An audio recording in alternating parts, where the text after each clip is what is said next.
Gluconic potash वाली चट्टान मिली है, पहाड़ मिला है। प्रोफेसर विभूति राय ने अपनी टीम के साथ आए और सोनभद्र रिसर्च करने लगे। अब पता लगता है कि हमारे हाथ में सोने का कटोरी है और हम घूम घूम भीख मांगने काम कर रहे हैं। आप अगर अपने अधिकारों को जान जाएं, जहां पे रहते हैं वहां के बारे में जान जाएं, तो आप राजा हैं, राजा। जब सऊदी अरब गरीब देश था, लेकिन जब वहां के लोगों को पता चला कि हमारे ही धरती पर तेल है, तो वहां का एक आदमी अमीर हो गया। उत्तर प्रदेश के एरिया को सऊदी से भी बड़ा बना सकते हैं, क्योंकि यहाँ पे खजाना है। जी नमस्कार, RKS 24 न्यूज में आप सभी देशवासियों का स्वागत है। आज हम जो है उत्तर प्रदेश के सोनभद्र जिले के बारे में बात करेंगे, ताकि हमारे सोनभद्र के लोगों द्वारा हमारे सोनभद्र में क्या चीज है और कितने प्रदेशों को जोड़ता है ये हमारा सोनभद्र, इसके बारे में चर्चा करेंगे। और हमारे इन सोनभद्र के बारे में जब आप जानेंगे, तब आप समझेंगे कि सोनभद्र क्या चीज है और सोनभद्र में क्या क्या चीज अवेलेबल है, क्या क्या चीज मिलती है, और सोनभद्र में कितना धन है। मैं सबके बारे में डिस्कस करूंगा। आज सबके घरों में बल्ब जलता है, विद्युत से काम होता है, तो पता है आपको विद्युत कहां से आता है? हमारे सोनभद्र जिले से जाता है। आप देख सकते हैं कि ये सोनभद्र लिखा हुआ है, रेणुकूट लिखा हुआ, अनपरा लिखा हुआ है, रिहंद सागर लिखा हुआ है। मैंने सब लिखा हुआ है, समझाएंगे, इस पे हम चर्चा करेंगे। और आप देख सकते हैं कि हमने ये उत्तर प्रदेश का नक्शा बनाया हुआ है। और सॉरी, बुरा मत मानिएगा, हम लोग पत्रकार हैं और पत्रकार माइक लेके बोलना जानता है, नक्शा वगैरह के बारे में विशेष वो नहीं जानते हैं, लेकिन फिर भी हम चर्चा करेंगे आज। और ये हमारा उत्तर प्रदेश का नक्शा है, और उत्तर प्रदेश में एक जिला पड़ता है सोनभद्र, जो हमारा सोनभद्र यहाँ पे है। सोनभद्र से कौन कौन जुड़े हुए हैं हम ये भी दिखाने का प्रयास करेंगे। आप देख सकते हैं कि सोनभद्र का एरिया चार्ट मेरे पास ये है, ये देखते हैं, ये बिहार है, ये बिहार है जो सोनभद्र से सटा हुआ है, और सोनभद्र मार्ग को ये जोड़ता भी है। इधर आ गए बिहार, इधर आ गए सोनभद्र। अब आते हैं हम इस बिहार के जस्ट नीचे, आप देख सकते हैं जस्ट नीचे आपका झारखंड है। ये एरिया, ये झारखंड है, इतना हो गया झारखंड। ये झारखंड, ये भी सोनभद्र से लगाता है।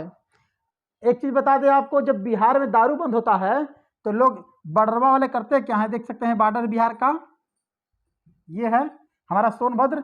यहाँ से दारू पी करके यहाँ चले जाते हैं, और यहाँ से दारू भी लेके चले जाते हैं, क्योंकि आप भी जानते हैं कि हर जगह बॉर्डर पे चेक नहीं होता, और जंगली एरिया है, चले जाते हैं, और पीने का मन किया बॉर्डर क्रॉस के यहाँ के पी के चले गए।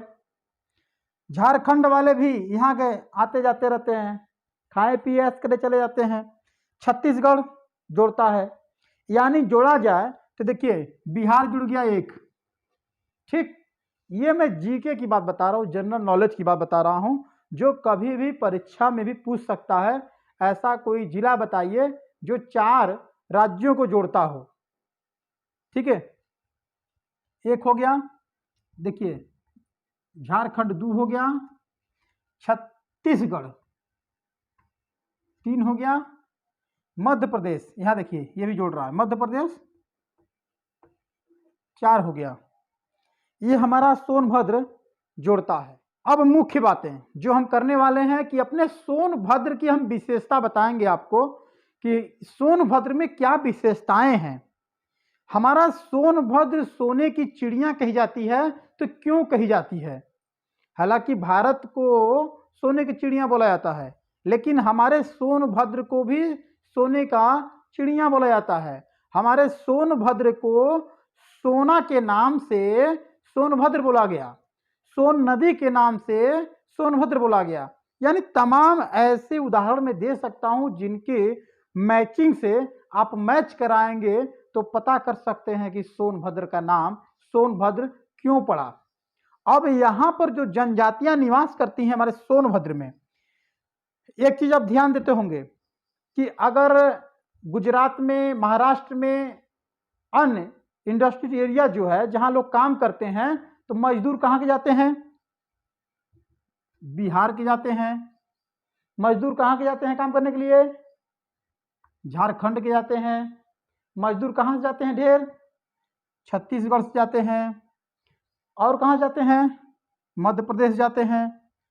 इन चारों को लोग गरीब बताता है। इन बिहार को, झारखंड को, छत्तीसगढ़ को, मध्य प्रदेश को गरीब लोग बताता है। उत्तर प्रदेश को गरीब लोग बताता है। यहाँ के लोग बाहर जाके मजदूरी करते हैं। और जबकि हमारे उत्तर प्रदेश में देखा जाए तो कुछ जिलों में धन अपरंपार है, गजा हुआ धन है पूरा। अगर लगा दिया जाए तो पूरा प्रदेश सुधर जाए एकदम। यहां देख सकते हैं झारखंड में कोयला उत्पादन, अगर कोयला बंद कर दिया जाए तो बहुत सारी फैक्ट्रियां बंद हो जाएंगी। आप इस बात को जानते हैं। हम ये भी चर्चा करेंगे कि सोनभद्र में क्या है। तो सोनभद्र में पहले तो विद्युत पैदा होता है, बिजली, जो आप सबके, हम सबके घरों में जलता है। पॉइंट आप नोट कर सकते हैं, हम लिखते हैं, यहां पे लिख देते हैं। पहला पॉइंट विद्युत, दूसरा, पहला विद्युत हो गया, दूसरा खनन हो गया। सोनभद्र में खनन क्षेत्र बहुत अधिक है, खनन हो गया, खनन हो गया। तीसरा, अच्छा, खनन में बात किया जाए तो खनन में तमाम खनन की चीजें निकलती हैं, जैसे लोहा हो गया, अभ्रक हो गया, चांदी हो गया, सोना हो गया, कोयला हो गया। और पत्थर में कई वैरायटी का पत्थर रोड बनाने के काम में आता है, घर बनाने के काम में आता है। सीमेंट की भी उत्पाद हमारे सोनभद्र में ही होता है। औद्योगिक क्षेत्र में हमारा सोनभद्र बहुत ही आगे है। लेकिन हम बात करेंगे कि जब औद्योगिक क्षेत्र में हमारा सोनभद्र आगे है तो यहां पर इतनी बेरोजगारी क्यों है? बिहार में खनन क्षेत्र है तो यहां पर इतनी बेरोजगारी क्यों है? झारखंड में खनन क्षेत्र है, औद्योगिक क्षेत्र है, तो बेरोजगारी क्यों है? छत्तीसगढ़ में, मध्य प्रदेश में इतनी बेरोजगारी क्यों है? इस पे भी हम चर्चा करेंगे। अधिकतर वन क्षेत्र पाए जाते हैं हमारे सोनभद्र में, लेकिन धीरे धीरे वहीं के निवासी, वनवासी, अदर कास्ट, वन को पर डे काटा जा रहा है, पर डे काटा जा रहा है। और काट काट करके वन को, उस भूमि को उपजाऊ बना करके खेती करने लगे तो वन समाप्त होने लगा। लेकिन ध्यान देने की बात है कि हमारा सोनभद्र पथरीला एरिया होने के कारण, खनन क्षेत्र होने के कारण जो खनन का लाभ है लोकल लोगों को नहीं मिल पाता, ये सोनभद्र के लोगों को नहीं मिल पाता। अन्य प्रदेश से, अन्य राज्य से लोग आते हैं, खनन करके यहाँ से माल लेके चले जाते हैं। अभी हाल में ही आप स्क्रीन पे देखिए, एक रिपोर्ट में दिखा रहा हूं आपको, स्क्रीन पे देखिएगा, मैं दिखा रहा हूं। सोनभद्र में 170 करोड़ वर्ष पुरानी ग्लूकोनिक पोटास वाली चट्टान मिलने का दावा, मिलने पत्थर के मानव निर्मित वस्तुएं। आप स्क्रीन पर देख सकते हैं कि कुछ टीम आई थी और वो टीम को जो नेतृत्व, उस टीम का जो नेतृत्व कर रहे थे, उनका नाम मैं बताऊंगा, प्रोफेसर विभूति राय। प्रोफेसर विभूति राय हमारे सोनभद्र में आते हैं और बताते हैं कि 170 वर्ष करोड़ पुराना ग्लूकोनिक पोटास वाली खदान, ग्लूकोनिक पोटास वाली चट्टान मिली है, पहाड़ मिला है, जो उनका पूरा टीम एकदम उत्साहित होकर के रिसर्च कर रही है। 170 करोड़ वर्ष पुराना, लोग बताते हैं कि पहले पूरा समुद्र था, ये सब एरिया पूरा समुद्र था और बहुत सारे जीवाश्म हमारे सोनभद्र में। हमें तो गर्व होता है कि हम सोनभद्र के निवासी हैं और हमारे सोनभद्र में इतना खजाना छुपा हुआ है। और यही हमारे सोनभद्र के लोग जो नहीं जानते खजाने के बारे में, खूब खोदाई होता है, उसी में कीमती सामान भी खोद करके अनावश्यक रूप से क्षतिग्रस्त हो जाता है। भाई अगर हमको अनुभव नहीं है कि ये क्या चीज है, हम तो खत्म कर देंगे उसको, या आप भी खत्म कर देंगे। तो उसके लिए जानकारी का अभाव है। जानकारी का अभाव क्यों है? हमारे सोनभद्र में शिक्षा का प्रचार प्रसार और विद्यालय तो खुल रहे हैं, लेकिन लोगों में जागरूकता नहीं है कि अपने बच्चों को हम पढ़ाएं, क्योंकि अधिकतर पहाड़ी क्षेत्र होने के कारण यहाँ के लोग कम पढ़े लिखे लोग हैं, बल्कि कहा जाए तो पढ़े लिखे तो है ही नहीं है।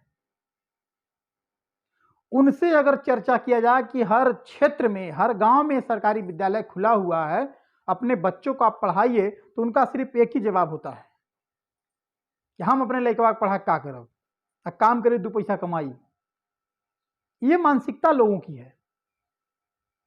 तो मैं लोगों की मानसिकता तो नहीं बदल सकता था जल्दी, लेकिन मैं निवेदन करता हूं कि अपने पास पड़ोस के एरिया में जहां तक मेरा वीडियो पहुंचता है, जहां तक जा रहा है, आप उनसे चर्चा करिए कि आप तब इन सब धनों का उपयोग कर पाएंगे जो हमारे सोनभद्र में है, जो बाहरी लोग खोद के लेके चले जा रहे हैं, जो खनन हो रहा है।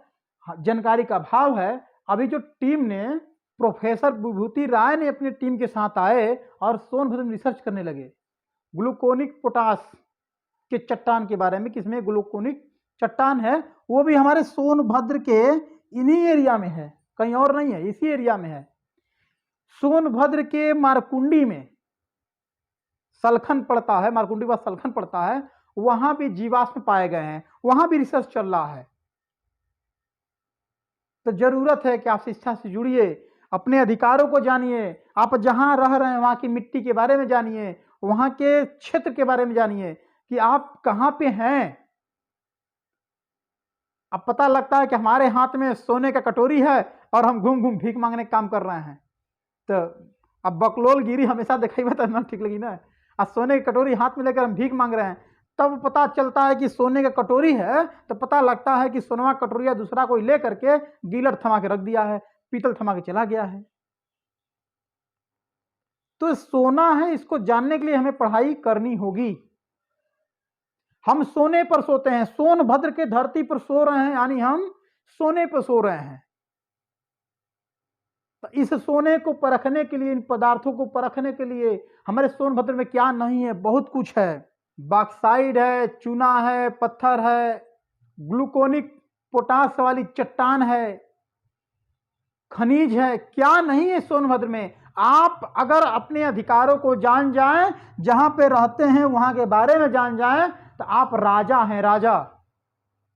आप दूसरों को बांटेंगे, दूसरे के हाथ नहीं फैलाएंगे, आप दूसरों को बांटेंगे, वो धन आपके सोनभद्र में है। तो जरूरत है अपने इतिहास को, अपने भूगोल को, अपने क्षेत्र को, अपने अधिकार को आप जाने, पहचाने, कटे। एक बात बताते भाई साहब कि जब सऊदी अरब गरीब देश था, लेकिन जब वहां के लोगों को पता चला कि हमारे ही धरती पर तेल है, तो वहां का एक एक आदमी अमीर हो गया। तेल है तो एक एक आदमी अमीर हो गया। सऊदी अरब अमीर देश हो गल कि नहीं? तो काहे उ जनना कि हमारे धरती पर तेल बा, तेल के बदले में हम और कुछ ले सकते हैं। और तेल, डीजल, मोबिल, पेट्रोल कौन यूज नहीं कर रहा है हो? पेट्रोल, डीजल, मिट्टी का तेल कौन यूज नहीं कर रहा है? आज उसके बिना शायद जीवन संभव नहीं है। तो जरूरत है हमें आपको अपने अधिकार को जानने की। अगर हम प्रयास करेंगे, जानेंगे, शिक्षित बनेंगे, तो हम इस सोनभद्र के एरिया को, ठीक है, उत्तर प्रदेश के एरिया को, उत्तर प्रदेश के एरिया को सऊदी से भी बड़ा बना सकते हैं, क्योंकि यहां पे खजाना है। उत्तर प्रदेश के कुछ जिलों में खजाना है, वहां के लोग अशिक्षित हैं, उनको मिट्टी को हम जोत रहे हैं, जिस खेत को जोत रहे हैं उसमें अनाज पैदा कर रहे हैं, उसमें हीरा है, हीरा जो छोटे छोटे कंकड़ नहीं है, उसका भी मोल है, उसमें से तत्व निकलेंगे, उसको गलाने पर उसमें से तत्व निकलेंगे। हमारे सोनभद्र के लोग इस बात को जाने, सऊदी अरब की तरह यहां के लोग भी अमीर बन जाएंगे। ये जान सकते हैं मात्र शिक्षा से आपके सोनभद्र में सब कुछ है। जरूरत है पहचानने की। RKS 24 news. जय हिंद।